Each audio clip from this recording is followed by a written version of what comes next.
مولاي قد نمت عيون.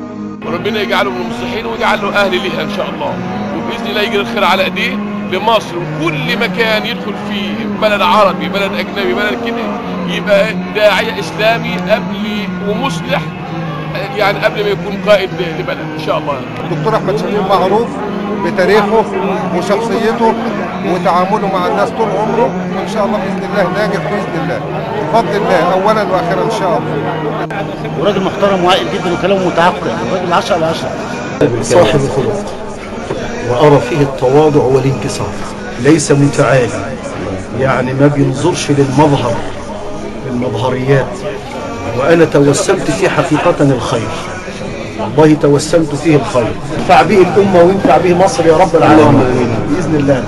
اقول لسياده الفريق انت على الحق وان شاء الله منصور، وان اللي بينالوا منك مش هينالوا منك حاجه، لانك انت زي القمر فوق خلاص عالي جدا، مش هيطولوا عندك حاجه خالص.